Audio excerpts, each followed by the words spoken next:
Atlantis, Ancient Greek. Atlantis Nessos Romanized.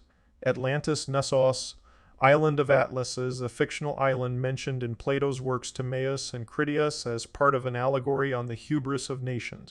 In the story, Atlantis is described as a naval empire that ruled all western parts of the known world, making it the literary counter-image of the Achaemenid Empire. After an ill-fated attempt to conquer ancient Athens, Atlantis falls out of favor with the deities and submerges into the Atlantic Ocean. Since Plato describes Athens as resembling his ideal state in the Republic, the Atlantis story is meant to bear witness to the superiority of his concept of a state. Despite its minor importance in Plato's work, the Atlantis story has had a considerable impact on literature. The allegorical aspect of Atlantis was taken up in utopian works of several Renaissance writers, such as Francis Bacon's New Atlantis and Thomas More's Utopia. On the other hand, 19th century amateur scholars misinterpreted Plato's narrative as historical tradition, most famously Ignatius Donnelly in his Atlantis, the antediluvian world. Plato's vague indications of the time of the events more than 9,000 years before his time, and the alleged location of Atlantis, beyond the Pillars of Hercules, gave rise to much pseudoscientific speculation. As a consequence, Atlantis has become a byword for any and all supposed advanced prehistoric lost civilizations and continues to inspire contemporary fiction, from comic books to films. While present-day philologists and classicists agree on the story's fictional nature, there is still debate on what served as its inspiration. Plato is known to have freely borrowed some of his allegories and metaphors from older traditions, as he did, for instance, with the story of Cayce. This led a number of scholars to suggest possible inspiration of Atlantis from Egyptian records of the Thera eruption, the Sea People's invasion, or the Trojan War. Others have rejected this chain of tradition as implausible and insist that Plato created an entirely fictional account, drawing loose inspiration from contemporary events such as the failed Athenian invasion of Sicily in 415-413 BC, or the destruction of Helike in 373 BC.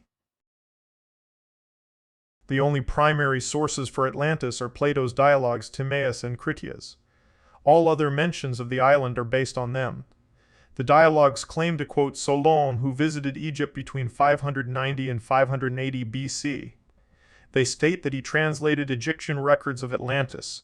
Plato introduced Atlantis in Timaeus, written in 360 BCE, for it is related in our records how once upon a time your state stayed the course of a mighty host, which, starting from a distant point in the Atlantic Ocean, was insolently advancing to attack the whole of Europe and Asia to boot. For the ocean there was at that time navigable, for in front of the mouth which you Greeks call, as you say, the Pillars of Hercules, there lay an island which was larger than Libya and Asia together, and it was possible for the travelers of that time to cross from it to the other islands, and it was possible for the travelers of that time to cross from it to the other islands, from the islands to the whole of the continent over against them which encompasses that veritable ocean. For all that we have here, lying within the mouth of which we speak, is evidently a haven having a narrow entrance, but that yonder is a real ocean, and the land surrounding it may most rightly be called, in the fullest and truest sense, a continent. Now in this island of Atlantis there existed a confederation of kings of great and marvelous power, which held sway over all the island, and over many other islands also and parts of the continent. The four people appearing in those two dialogues are the politicians Critias and Hermocrates, as well as the philosophers Socrates and Timaeus of Locri, although only Critias speaks of Atlantis. In his works, Plato makes extensive use of the Socratic method in order to discuss contrary positions within the context of a supposition. The Timaeus begins with an introduction, followed by an account of the creations and structure of the universe and ancient civilizations. In the introduction, Socrates muses about the perfect society described in Plato's Republic CE 380 BC, and wonders if he and his guests might recollect a story which exemplifies such a society. Critias mentions a tale he considered to be historical that would make the perfect example, and he then follows by describing Atlantis as is recorded in the Critias. In his account, ancient Athens seems to represent the perfect society and Atlantis its opponent, representing the very antithesis of the perfect traits described in the Republic. According to Critias, the Hellenic deities of old divided the land so that each deity might have their own lot. Poseidon was appropriately, and to his liking, bequeathed the island of Atlantis. The island was larger than ancient Libya and Asia Minor combined, but it was later sunk by an earthquake and became an impassable mud shoal, inhibiting travel to any part of the ocean. Plato asserted that the Egyptians described Atlantis as an island consisting mostly of mountains in the northern portions and along the shore, and encompassing a great plain in an oblong shape in the south, extending in one direction 3,000 stadia, about 555 km, 345 mi, but across the center inland it was 2,000 stadia, about 370 km, 230 mi, 50 stadia 9 km. 6 mi from the coast was a mountain that was low on all sides. Broke it off all round about. The central island itself was 5 stades in diameter, about 0.92 km, 0.57 mi. In Plato's metaphorical tale, Poseidon fell in love with Cleito, the daughter of Evenor and Leucippe, who bore him 5 pairs of male twins. The eldest of these, Atlas, was made rightful king of the entire island and the ocean, called the Atlantic Ocean in his honor, and was given the mountain of his birth and the surrounding area as his fiefdom. Atlas's twin Gadirus, or Eumelus in Greek, was given the extremity of the island toward the Pillars of Hercules. The other 4 pairs of twins, Ampheres and Avamon, Messias and Autokothon, Elisippus and Mestor, and Ozisippus and Mestor, and Azes and Diapres, were also given rule over many men and a large territory. Poseidon carved the mountain where his love dwelt into a palace, and enclosed it with 3 circular moats of increasing width, varying from 1 to 3 stadia and separated by rings of land proportional in size. The Atlanteans then built bridges northward from the mountain, making a route to the rest of the island. They dug a great canal to the sea, and alongside the bridges carved tunnels into the rings of rock so that ships could pass into the city around the mountain. They carved docks from the rock walls of the moats. Every passage to the city was guarded by gates and towers, and a wall surrounded each ring of the city. The walls were constructed of red, white, and black rock quarried from the moats, and were covered with brass, tin, and the precious metal orichalcum, respectively. According to Critias, 9,000 years before his lifetime, a war took place between those outside the Pillars of Hercules at the Strait of Gibraltar and those who dwelt within them. The Atlanteans had conquered the parts of Libya within the Pillars of Hercules, as far as Egypt, and the European continent as far as Tyrrhenia, and had subjected its people to slavery. The Athenians led an alliance of resistors against the Atlantean Empire, and as the alliance disintegrated, prevailed alone against the empire, liberating the occupied lands. But afterwards there occurred violent earthquakes and floods. And in a single day and night of misfortune, all your warlike men in a body sank into the earth, and the island of Atlantis in like manner disappeared in the depths of the sea. For which reason the sea in those parts is impassable and impenetrable, because there is a shoal of mud in the way. And this was caused by the subsidence of the island. The logographer Hellanicus of Lesbos wrote an earlier work entitled Atlantis, of which only a few fragments survive. Hellanicus's work appears to have been a genealogical one concerning the daughters of Atlas. Atlantis in Greek means of Atlas, but some authors have suggested a possible connection with Plato's island. John 5. Luce notes that when Plato writes about the genealogy of Atlantis's kings, he writes in the same style as Hellanicus, suggesting a similarity between a fragment of Hellanicus's work and an account in the Critias. Rodney Castleton suggests that Plato may have borrowed his title from Hellanicus, who may have based his work on an earlier work about Atlantis. Castleton has pointed out that Plato wrote of Atlantis in 359 BC, when he returned to Athens from Sicily. He notes a number of parallels between the physical organization and fortifications of Syracuse and Plato's description of Atlantis. Gunnar Rudberg was the first who elaborated upon the idea that Plato's attempt to realize his political ideas in the city of Syracuse could have heavily inspired the Atlantis account. Some ancient writers viewed Atlantis as fictional or metaphorical myth. Others believed it to be real. Aristotle believed that Plato, his teacher, had invented the island to teach philosophy. The philosopher Crantor, a student of Plato's student Xenocrates, is cited often as an example of a writer who thought the story to be historical fact. His work, a commentary on Timaeus, is lost, but Proclus, a Neoplatonist of the 5th century AD, reports on it. The passage in question has been represented in the modern literature either as claiming that Crantor visited Egypt, had conversations with priests, and saw hieroglyphs confirming the story, or as claiming that he learned about them from other visitors to Egypt. Proclus wrote, "As for the whole of this account of the Atlanteans, some say that it is unadorned history, such as Crantor, the first commentator on Plato.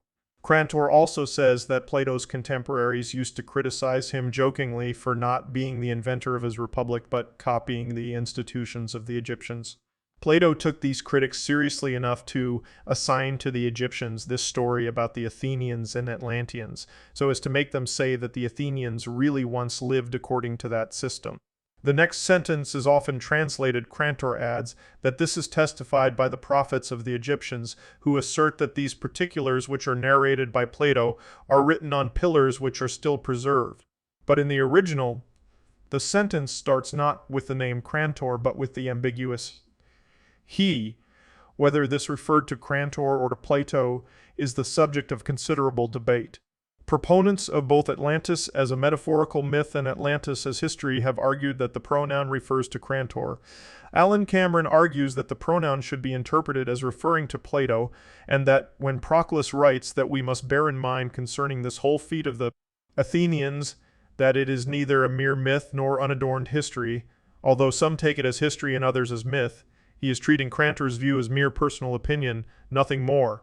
In fact, he first quotes and then dismisses it as representing one of the two unacceptable extremes. Cameron also points out that whether he refers to Plato or to Crantor, the statement does not support conclusions such as Automus Crantor came to Sais and saw there in the temple of Neath the column, completely covered with hieroglyphs, on which the history of Atlantis was recorded. Scholars translated it for him, and he testified that their account fully agreed with Plato's account of Atlantis, or J5. Luce's suggestion that Crantor sent a special inquiry to Egypt and that he may simply be referring to Plato's own claims. Another passage from the commentary by Proclus on the Timaeus gives a description of the geography of Atlantis. That an island of such nature and size once existed is evident from what is said by certain authors who investigated the things around the outer sea.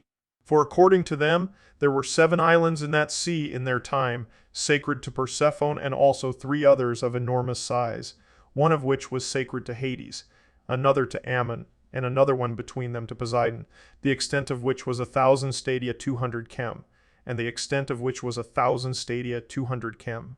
And the inhabitants of it, they had preserved the remembrance from their ancestors of the immeasurably large island of Atlantis, which had really existed there and which for many ages had reigned over all islands in the Atlantic Sea, and which itself had likewise been sacred to Poseidon. Now these things Marcellus has written in his Aethiopica. Marcellus remains unidentified. Other ancient historians and philosophers who believed in the existence of Atlantis were Strabo and Posidonius.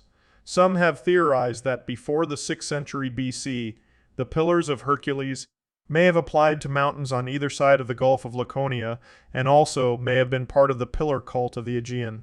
The mountains stood at either side of the southernmost gulf in Greece, the largest in the Peloponnese, and it opens onto the Mediterranean Sea. This would have placed Atlantis in the Mediterranean, lending credence to many details in Plato's discussion. The 4th century historian Ammianus Marcellinus, relying on a lost work by Timaeus, a historian writing in the 1st century BCE, writes that the Druids of Gaul said that part of the inhabitants of Gaul had migrated there from distant islands. Some have understood Ammianus's testimony as a claim that at the time of Atlantis's sinking into the sea, its inhabitants fled to Western Europe. But Ammianus, in fact, says that the Drosodaea Druids recall that a part of the population is indigenous, but others also migrated in from islands and lands beyond the Rhine. Res Geste 15.9. An indication that the immigrants came to Gaul from the north, Britain, the Netherlands, or Germany, not from a theorized location in the Atlantic Ocean to the southwest. Instead, the Celts who dwelled along the ocean were reported to venerate twin gods, Dioscuri, who appeared to them coming from that ocean. During the early 1st century, the Hellenistic Jewish philosopher Philo wrote about the destruction of Atlantis in his On the Eternity of the World XXV 141, in a longer passage allegedly citing Aristotle's successor Theophrastus. And the island of Atlantis, translator's spelling, original. Atlantis, which was greater than Africa and Asia, as Plato says in the Timaeus, in one day and night was overwhelmed beneath the sea in consequence of an extraordinary earthquake and inundation, and suddenly disappeared, becoming sea, not indeed navigable, but full of gulfs and eddies. The theologian Joseph Barber Lightfoot, Apostolic Fathers, 1885, 2 pp. 84. Noted on this passage, Clement may possibly be referring to some known but hardly accessible land lying without the Pillars of Hercules, but more probably he contemplated some unknown land in the far west beyond the ocean, like the fabled Atlantis of Plato. Wrote about Atlantis, although they had mixed views on whether it once existed or was an untrustworthy myth of pagan origin. Tertullian believed Atlantis was once real and wrote that in the Atlantic Ocean once existed the isle that was equal in size to Libya or Asia. Referring to Plato's geographical description of Atlantis, the early Christian apologist writer Arnobius also believed Atlantis once existed but blamed its destruction on pagans. Cosmas Indicopleustes in the 6th century wrote of Atlantis in his Christian topography in an attempt to prove his theory that the world was flat and surrounded by water. In like manner, the philosopher Timaeus also describes this earth as surrounded by the ocean, and the ocean as surrounded by the more remote earth. For he supposes that there is to westward an island, Atlantis, lying out in the ocean in the direction of Gadara, Cadiz, of an enormous magnitude, and relates that the 10 kings, having procured mercenaries from the nations in this island, came from the earth far away, and conquered Europe and Asia, but were afterwards conquered by the Athenians, while that island itself was submerged by God under the sea. Both Plato and Aristotle praise this philosopher, and Proclus has written a commentary on him. He himself expresses views similar to our own with some modifications, transferring the scene of the events from the east to the west. Moreover, he mentions those 10 generations as well as that earth which lies beyond the ocean. And in a word, it is evident that all of them borrow from Moses and publish his statements as their own. Aside from Plato's original account, modern interpretations regarding Atlantis are an amalgamation of diverse, speculative movements that began in the 16th century when scholars began to identify Atlantis with the New World. Francisco López de Gomara was the first to state that Plato was referring to America, as did Francis Bacon and Alexander von Humboldt. Janus Joannes Burcherode said in 1660, "Free orbi novo non, novo, the New World is not new." Athanasius Kircher accepted Plato's account as literally true, describing Atlantis as a small continent in the Atlantic Ocean. Contemporary perceptions of Atlantis share roots with Mayanism, which can be traced to the beginning of the modern age when European imaginations were fueled by their initial encounters with the indigenous peoples of the Americas. From this era sprang apocalyptic and utopian visions that would inspire many subsequent generations of theorists. Most of these interpretations are considered pseudo-history, pseudoscience, or pseudo-archaeology, as they have presented their works as academic or scientific, but lack the standards or criteria. The Flemish cartographer and geographer Abraham Ortelius is believed to have been the first person to imagine that the continents were joined before drifting to their present positions. In the 1596 edition of his Thesaurus Geographicus, he wrote, "Unless it be a fable, the island of Gadir or Gadis Cadiz will be the remaining part of the island of Atlantis or America, which was not sunk, as Plato reports in the Timaeus, so much as torn away from Europe and Africa by earthquakes and flood. The traces of the ruptures are shown by the projections of Europe and Africa and the indentations of America in the parts of the coasts of these three said lands that face each other to anyone who, using a map of the world, carefully considered them, so that anyone may say with Strabo, in Book 2, that what Plato says of the island of Atlantis on the authority of Solon is not a figment." The term Utopia, from no place, was coined by Sir Thomas More in his 16th century work of fiction Utopia. inspired by Plato's Atlantis and travelers' accounts of the Americas, more described an imaginary land set in the New World. His idealistic vision established a connection between the Americas and utopian societies, a theme that Bacon discussed in The New Atlantis, CC 1623. A character in the narrative gives a history of Atlantis that is similar to Plato's and places Atlantis in America.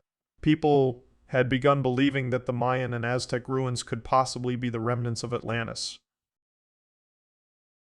Much speculation began as to the origins of the Maya, which led to a variety of narratives and publications that tried to rationalize the discoveries within the context of the Bible, and that had undertones of racism in their connections between the Old and New World. The Europeans believed the indigenous people to be inferior and incapable of building that which was now in ruins, and by sharing a common history, they insinuate that another race must have been responsible. In the middle and late 19th century, several renowned Mesoamerican scholars, starting with Charles Etienne Brasseur de Bourbourg and including Edward Herbert Thompson and Augustus Le Plongeon, formally proposed that Atlantis was somehow related to Mayan and Aztec culture. The French scholar Brasseur de Bourbourg traveled extensively through Mesoamerica in the mid-1800s and was renowned for his translations of Mayan texts, most notably the sacred book Popol Vuh, as well as a comprehensive history of the region. Soon after these publications, however, Brasseur de Bourbourg lost his academic credibility, due to his claim that the Maya peoples had descended from the Toltecs, people he believed were the surviving population of the racially superior civilization of Atlantis. His work, combined with the skillful, romantic illustrations of Jean Friedrich Waldeck, which visually alluded to Egypt and other aspects of the Old World, created an authoritative fantasy that excited much interest in the connections between worlds. Inspired by Brasseur de Bourbourg's diffusion theories, the pseudo-archaeologist Augustus Le Plongeon traveled to Mesoamerica and performed some of the first excavations of many famous Mayan ruins. Le Plongeon invented narratives such as the Kingdom of Mu saga, which romantically drew connections to him, his wife Alice, and Egyptian deities Osiris and Egyptian deities Osiris and Isis, as well as to Heinrich Schliemann, who had just discovered the ancient city of Troy from Homer's epic poetry that had been described as merely mythical. He also believed that he had found connections between the Greek and Mayan languages, which produced a narrative of the destruction of Atlantis. The 1882 publication of Atlantis, The Antediluvian World by Ignatius L. Donnelly stimulated much popular interest in Atlantis. He was greatly inspired by early works in Mayanism and, like them, attempted to establish that all known ancient civilizations were descended from Atlantis, which he saw as a technologically sophisticated, more advanced culture. Donnelly drew parallels between creation stories in the Old and New Worlds, attributing the connections to Atlantis, where he believed the biblical Garden of Eden existed. As implied by the title of his book, he also believed that Atlantis was destroyed by the Great Flood mentioned in the Bible. Donnelly is credited as the father of the 19th century Atlantis revival and is the reason the myth endures today. He unintentionally promoted an alternative method of inquiry to history and science and the idea that myths contain hidden information that opens them to ingenious interpretation by people who believe they have new or special insight.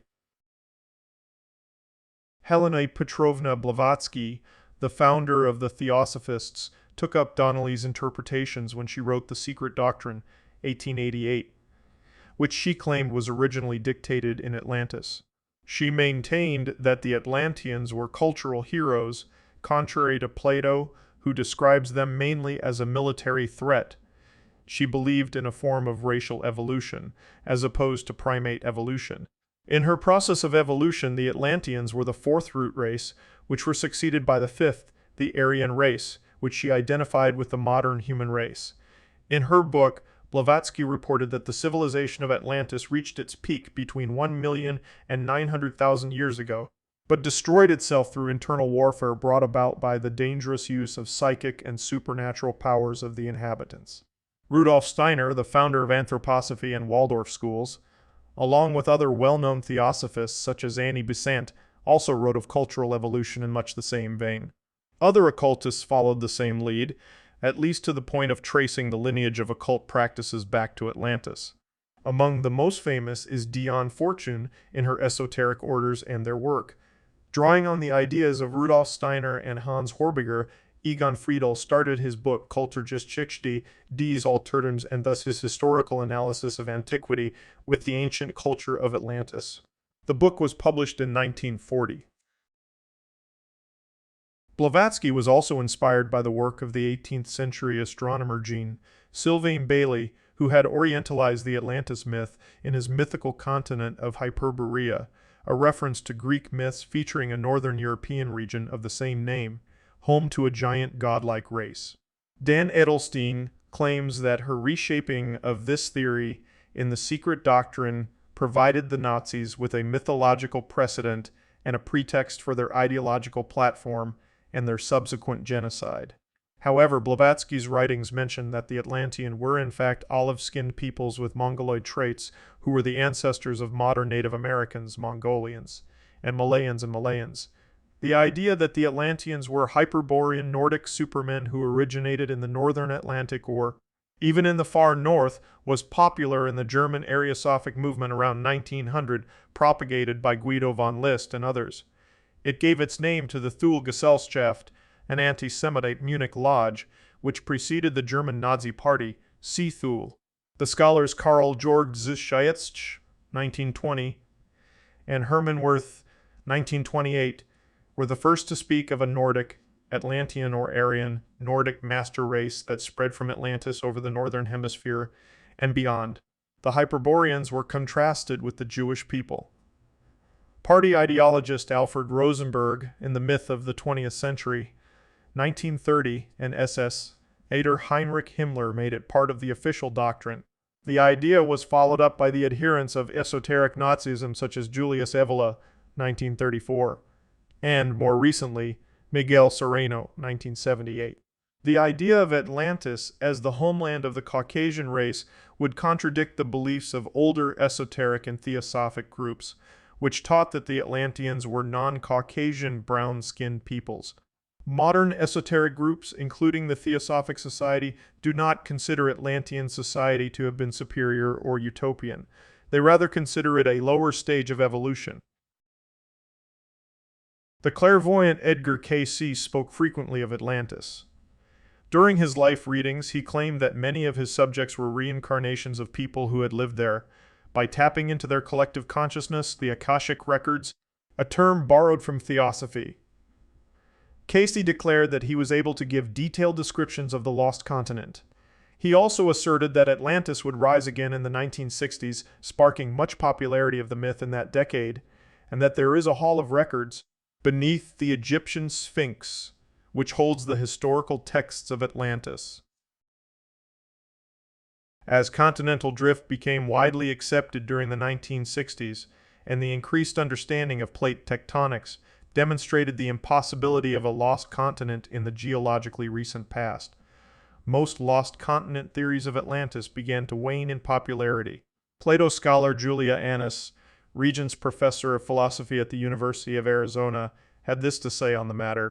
The continuing industry of discovering Atlantis illustrates the dangers of reading Plato, for he is clearly using what has become a standard device of fiction, stressing the historicity of an event and the discovery of hitherto unknown authorities as an indication that what follows is fiction. The idea is that we should use the story to examine our ideas of government and power. We have missed the point if instead of thinking about these issues we go off exploring the seabed. The continuing misunderstanding of Plato as historian here enables us to see why his distrust of imaginative writing is sometimes justified. One of the proposed explanations for the historical context of the Atlantis story is that it serves as Plato's warning to his fellow citizens against their striving for naval power. Kenneth Fetter points out that Critias' story in the Timaeus provides a major clue. In the dialogue, Critias says, referring to Socrates' hypothetical society, "And when you were speaking yesterday about your city and citizens, the tale which I have just been repeating to you came into my mind, and I remarked with astonishment how, by some mysterious coincidence, you agreed in almost every particular with the narrative of Solon." Fetter quotes a tailor who wrote, "We could not be told much more plainly that the whole narrative of Solon's conversation with the priests and his intention of writing the poem about Atlantis are an invention of Plato's fancy. Since Donnelly's day, there have been dozens of locations proposed for Atlantis, to the point where the name has become a generic concept, divorced from the specifics of Plato's account. This is reflected in the fact that many proposed sites are not within the Atlantic at all. Few today are scholarly or archaeological hypotheses, while others have been made by psychic, e.g. Edgar Cayce, or other pseudoscientific means. The Atlantis researchers Jacques Collina, Girard, and Georgios Diaz Montexano, for instance, each claim the other's hypothesis is pseudoscience. Many of the proposed sites share some of the characteristics of the Atlantis story: water, catastrophic end, relevant time period, but none has been demonstrated to be a true historical Atlantis. Most of the historically proposed locations are in or near the Mediterranean Sea. Islands such as Sardinia, Crete, Santorini, Therae, Sicily, Cyprus, and Malta. Land-based cities or states such as Troy, Tartessos, and Tantalus in the province of Manisa, Turkey, Israel, Sinai or Canaan, and Tayin, and northwestern Africa, including the Richet structure in Mauritania. The Thera eruption, dated to the 17th or 16th century BC, caused a large tsunami that some experts hypothesize devastated the Minoan civilization on the nearby island of Crete, further leading some to believe that this may have been the catastrophe that inspired the story. In the area of the Black Sea, the following locations have been proposed: Bosporus and Encoma, a legendary place near Trabzon. Others have noted that before the 6th century BC, the mountains on either side of the Laconian Gulf were called the Pillars of Hercules, and they could be the geographical location being described in ancient reports upon which Plato was basing his story. The mountains stood at either side of the southernmost gulf in Greece, the largest in the Peloponnese, and that gulf opens onto the Mediterranean Sea. If from the beginning of discussions, misinterpretation of Gibraltar as the location rather than being at the Gulf of Laconia would lend itself to many erroneous concepts regarding the location of Atlantis, Plato may have not been aware of the difference. The Laconian pillars open to the south toward Crete and beyond which is Egypt. The Thera eruption and the late Bronze Age collapse affected that area and might have been the devastation to which the sources used by Plato referred. Significant events such as these would have been likely material for tales passed from one generation to another for almost 1,000 years. The location of Atlantis in the Atlantic Ocean has a certain appeal given the closely related names. Popular culture often places Atlantis there, perpetuating the original Platonic setting as they understand it. The Canary Islands and Madeira Islands have been identified as a possible location, west of the Straits of Gibraltar, but in relative proximity to the Mediterranean Sea.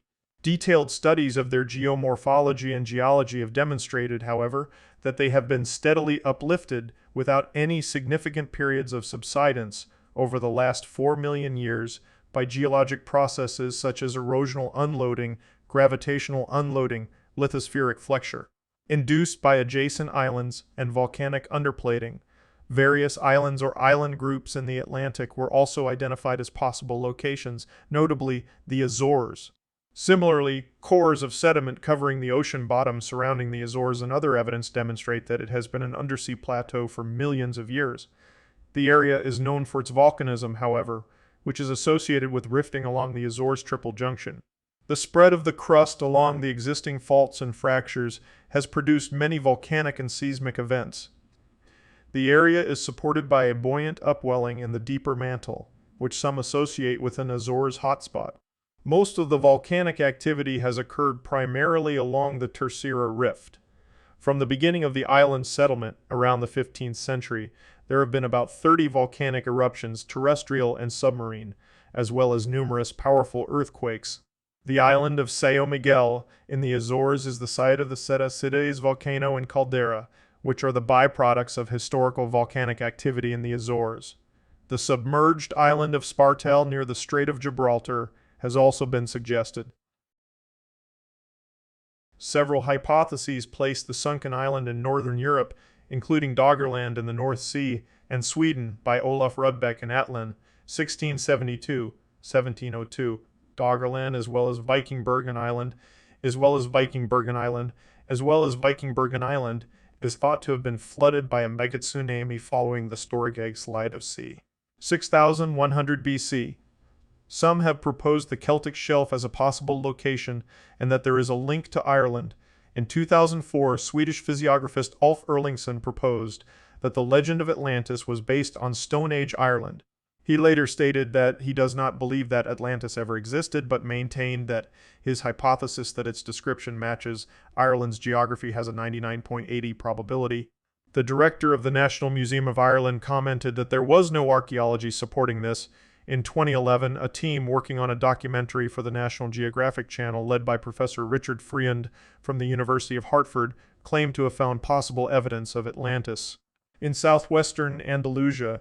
The team identified its possible location within the marshlands of the Donana National Park, in the area that once was the Lacus Ligustinus between the Huelva, Cadiz, and Seville provinces, and they speculated that Atlantis had been destroyed by a tsunami, extrapolating results from a previous study by Spanish researchers published 4 years earlier.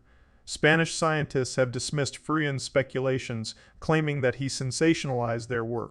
The anthropologist Juan Valerias Robles, who works with the Spanish National Research Council, said Richard Freund was a newcomer to our project and appeared to be involved in his own very controversial issue concerning King Solomon's search for ivory and gold in Tartessos, the well-documented settlement in the Donana area established in the first millennium BC, and described Freund's claims as fanciful. A similar theory had previously been put forward by a German researcher, Rainer W.W. Kuhne, that is based only on satellite imagery and places Atlantis in the Marismas de Hinojos, north of the city of Cadiz. Before that, the historian Adolf Schulten had stated in the 1920s that Plato had used Tartessos as the basis for his Atlantis myth. Several writers, such as Flavio Barbiero as early as 1974, have speculated that Antarctica is the site of Atlantis. A number of claims involve the Caribbean, such as an alleged underwater formation off the Guanahacovis Peninsula in Cuba. The adjacent Bahamas or the folkloric Bermuda Triangle have been proposed as well. Areas in the Pacific and Indian Oceans have also been proposed, including Indonesia, i.e., Sundaland. The stories of a lost continent off the coast of India, named Kumari Kandam, have inspired some to draw parallels to Atlantis. In order to give his account of Atlantis verisimilitude, Plato mentions that the story was heard by Solon in Egypt and transmitted orally over several generations through the family of Dropides until it reached Critias, a dialogue speaker in Timaeus and Critias, Solon had supposedly tried to adapt the Atlantis oral tradition into a poem that, if published, was to be greater than the works of Hesiod and Homer. While it was never completed, Solon passed on the story to Dropides. Modern classicists deny the existence of Solon's Atlantis poem and the story as an oral tradition. Instead, Plato is thought to be the sole inventor or fabricator. Hellanicus of Lesbos used the word Atlantis as the title for a poem published before Plato, a fragment of which may be Oxyrhynchus Papyrus 11, 1359. This work only describes the Atlantides, the daughters of Atlas, and has no relation to Plato's Atlantis account. In the New Era, the 3rd century AD, Neoplatonist Zodicus wrote an epic poem based on Plato's account of Atlantis.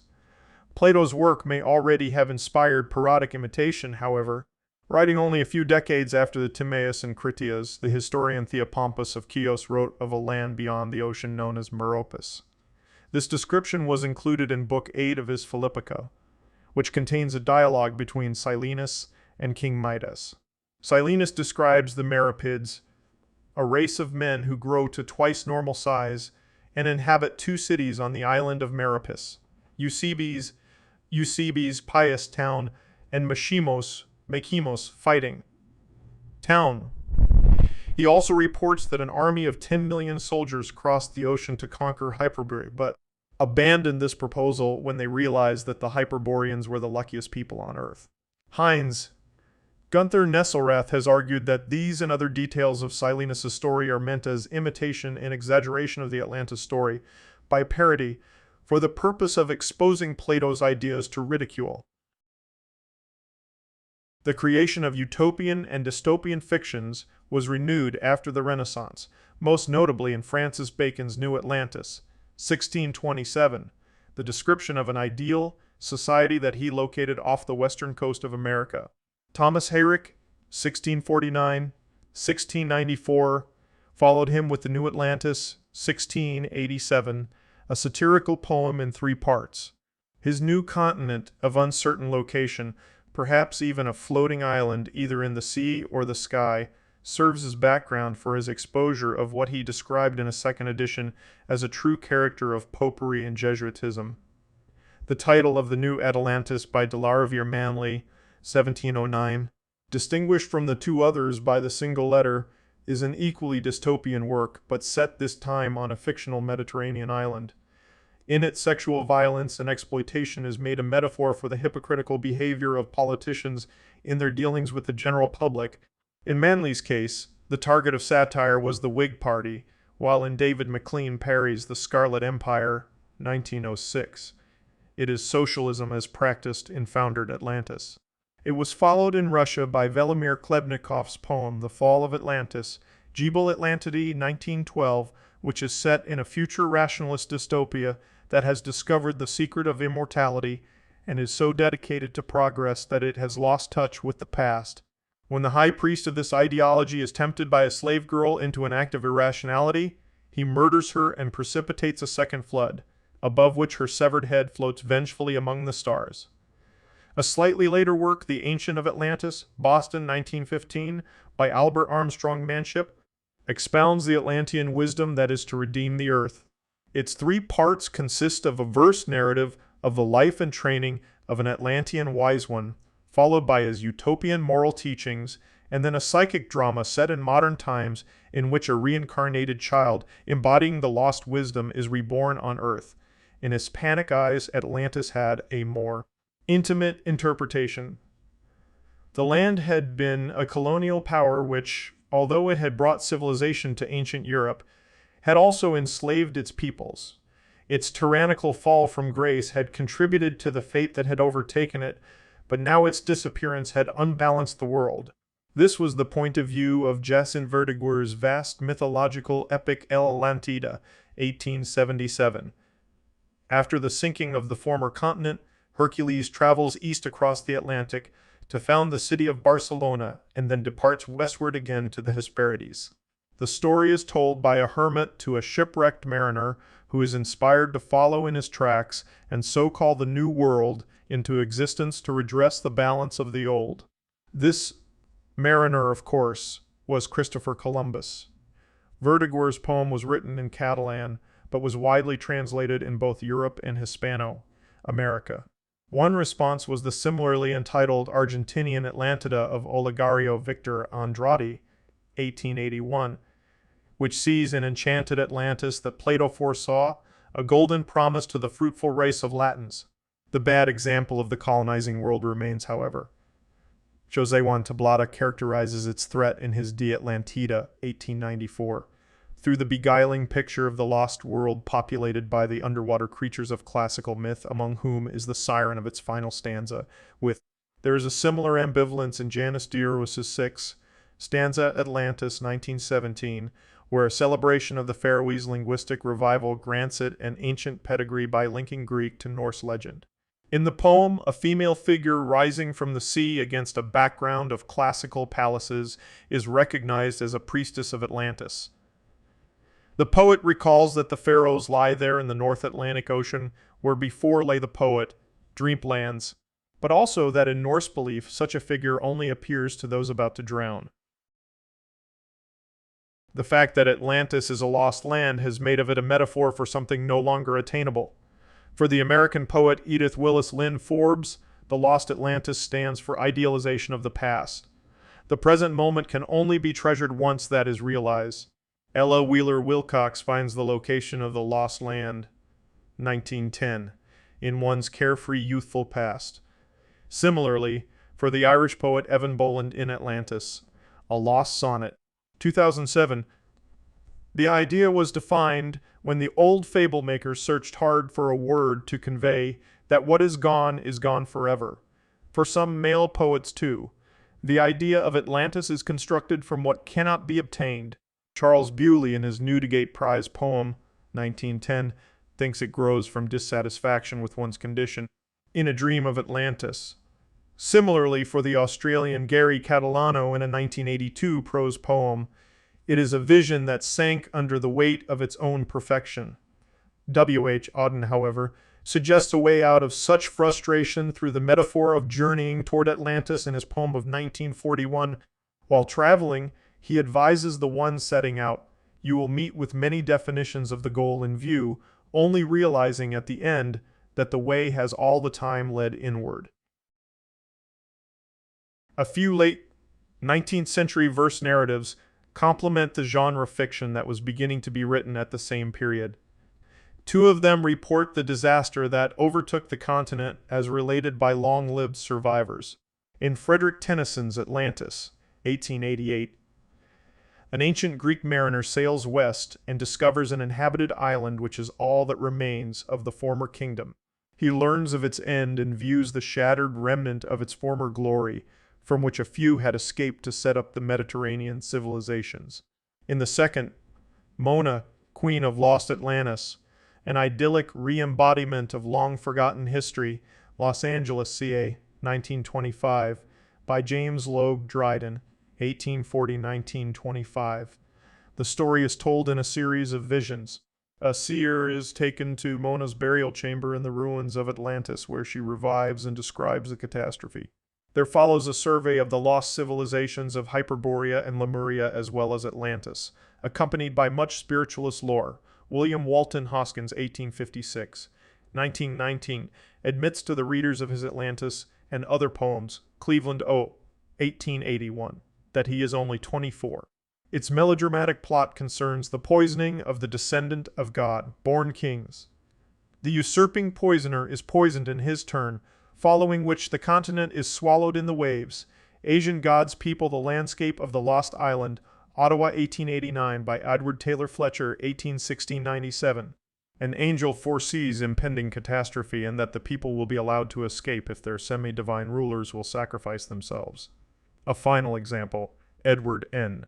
Beecher's The Lost Atlantis or The Great Deluge of All, Cleveland O.H., 1898, is just a doggerel vehicle for its author's opinions, that the continent was the location of the Garden of Eden, that Darwin's theory of evolution is correct, as are Donnelly's views Atlantis was to become a theme in Russia following the 1890s, taken up in unfinished poems by Valery Brusov and Konstantin Balmont, as well as in a drama by the schoolgirl Larissa Reisner.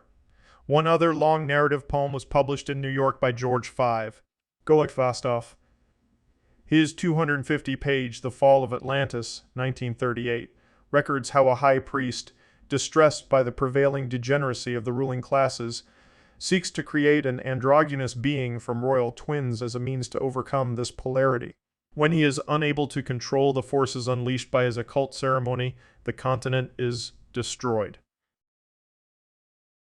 The Spanish composer Manuel de Falla worked on a dramatic cantata based on Verdigor's La Atlántida during the last 20 years of his life. The name has been affixed to symphonies by Janis Ivanov's Symphony for 1941, Richard Nanis and Vaclav Buzek, 2009. There was also the symphonic celebration of Alan Hovhaness, Fanfare for the New Atlantis, Op. 281, 1975. The Bohemian American composer and arranger Vincent Frank Safranc wrote Atlantis, The Lost Continent, suite in 4 parts. I Was Continent, suite in 4 parts. I Nocturne and Morning Hymn of Praise, 2. A Court Function, 3. I Love Thee, The Prince and Aeana, 4.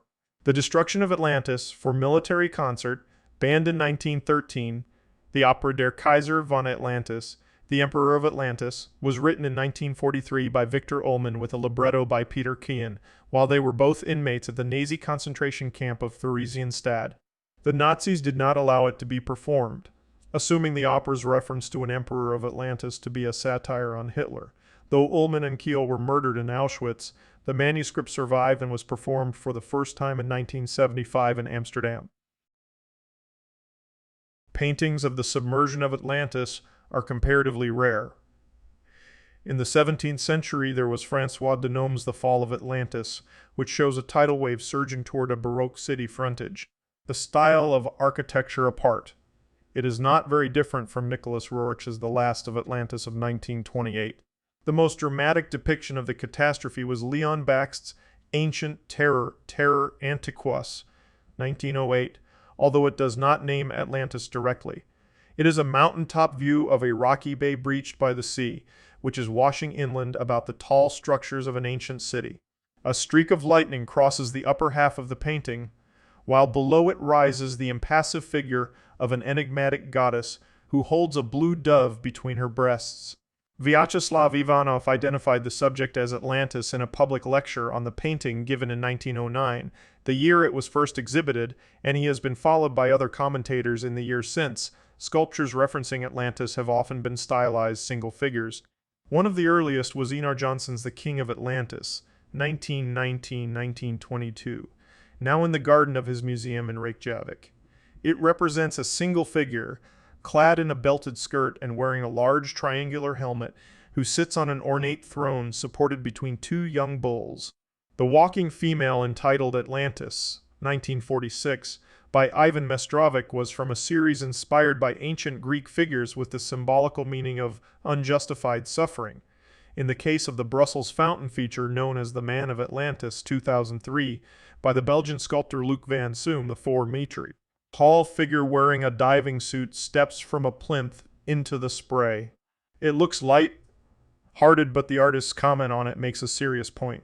Because habitable land will be scarce, it is no longer improbable that we will return to the water in the long term. As a result, a portion of the population will mutate into fish. Like creatures, global warming and rising water levels are practical problems for the world in general, and here in the Netherlands in particular. Robert Smithson's hypothetical continent map of broken clear glass, Atlantis, was first created as a photographical project on Loveladies Island, J, in 1969, and then recreated as a gallery installation of broken glass. On this, he commented that he liked landscapes that suggest prehistory, and this is borne out by the original conceptual drawing of the work that includes an inset map of the continent sited off the coast of Africa and at the straits into the Mediterranean.